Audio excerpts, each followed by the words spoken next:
Olá, mais uma vez, eu sou Rodolfo Castro, sou argentino, sou contador de histórias, escritor e leitor em voz alta.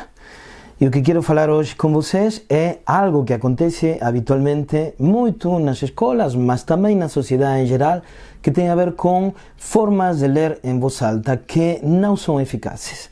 Formas de ler em voz alta que perturbam o processo da aquisição do gosto pela leitura. A leitura em voz alta precisa de um mínimo de 3 passos para ser bem sucedida. Quando algum destes 3 passos não se dá, corremos o risco de estar a esforçar-nos muito por formar leitores, mas estar no caminho errado. Então, vamos ver. Os 3 passos dos quais eu estou a falar são: primeiro, há que ter um livro. Parece uma brincadeira, mas não estou a falar de um PowerPoint. Não estou a falar de umas fotocópias. Estou a falar de um livro. Os livros são tecnologia. São a tecnologia melhor sucedida de todos os tempos em todo o mundo. É uma tecnologia que tem milhares de anos e ainda não descarrega a bateria. As outras tecnologias podem ser complementares, podem ser muito importantes. Até pode parecer que estão a perturbar ou a modificar os hábitos de leitura. Pode ser, mas o livro aí está há milhares de anos. Acredite no livro, confie no livro, utilize os livros para a leitura em voz alta. Bem, mas com um livro não chega, há que ler.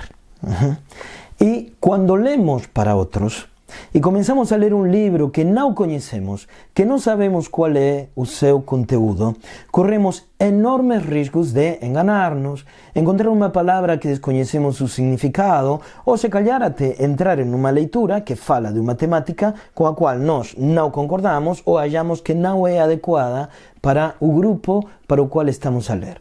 Então, o primeiro passo para a leitura é ler o que você vai ler para os outros, antes de lerlo para os outros. Temos que ler antes de ler. Isto, mesmo que pareça uma obviedade e que todas as pessoas sabem que desta necessidade, desta obrigatoriedade, habitualmente não se cumpre com isto e empurramos as crianças a fazer leituras em voz alta de primeira intenção. A leitura em voz alta de primeira intenção, sem uma primeira leitura de conhecimento, uma primeira leitura exploratória, está destinada ao fracasso. Há que fazer uma primeira leitura para ter maiores hipóteses na leitura em voz alta. O segundo passo para ter alguma hipótese de melhorar a nossa leitura em voz alta é dar às palavras o som que lhes corresponde. A leitura em voz alta nos exige a expressão de emoções que estão escritas no texto, mas que são as nossas emoções que emprestamos para as palavras de outros. Isso cria bastante constrangimento no leitor em voz alta quando está ante um público, porque se está a expor aos outros.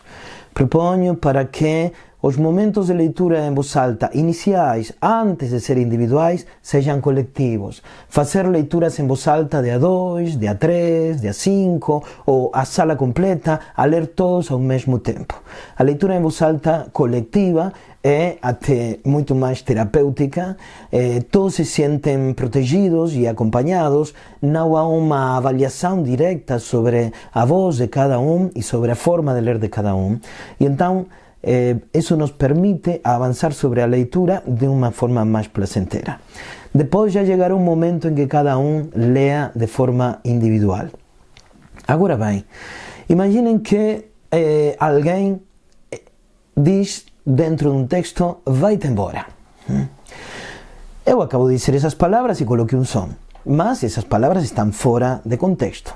Se pomos essas palavras dentro do contexto, por exemplo, uma pessoa que está zangada com a outra pessoa, não quer voltar a verla e diz para ela: vai-te embora. E nesse vai-te embora há muita informação. Essa leitura já não pode ser com o som que eu coloquei antes: vai-te embora. Agora a pessoa está zangada e tem que colocar na sua voz essa zanga para que quem está a ouvir a história perceba o que está a acontecer. Imagine agora que, em verdade, o que acontece é que há uma pessoa que quer que outra pessoa se vá embora, porque quer salvá-la de algum peligro. Então vai dizer, vai-te embora, vai-te embora. E nessa outra forma, nessa outra entoação, há outra informação diferente. As palavras no texto não mudam, mas a entoação que nós damos às palavras ressignificam essas palavras. O som é significado. Quando fazemos leituras monocordes, quando fazemos leituras neutrais e não damos às palavras o som que lhes corresponde, os que estão a ouvir a leitura estão a ouvir as palavras, mas não estão a ouvir o seu significado. Isso faz com que não entendam e se aborreçam e queiram fazer outra coisa mais interessante. Então, o segundo passo para a leitura em voz alta é sonorizar o texto. Poder encontrar quais são as emoções que estão em jogo dentro do texto que estamos a ler. Como se sentem as personagens. Há que pensar como se sentem as personagens para ter uma ideia inicial de como temos que ler esse texto. Se, por exemplo, a Capujinho Vermelho está a entrar na floresta, nós não podemos dizer isso com alegria. Porque uma floresta está cheia de animais selvagens, é muito perigoso. Se nós não pensamos no que estamos a ler, fazemos que a menina entre na floresta a cantarolar e a cortar florecinhas. E isso não é verdade, não pode ser. Ela entra na floresta consciente dos perigos aos que está exposta. Então, temos que dizer essa primeira frase com precaução, com medo, com suspense. É um momento constrangedor da história. O Capujinho pegou na cesta com a comida e entrou na floresta profunda e escura. Só quando pensamos no que estamos a ler e pensamos, nos comprometemos com a personagem, nos comprometemos com o que estamos a ler, tentamos entender o que estamos a ler, só nesse momento há alguma hipótese de que a nossa voz acompanhe o significado dessas palavras que estamos a ler. Se não fazemos esse processo de compreensão leitora, a leitura em voz alta não vai funcionar.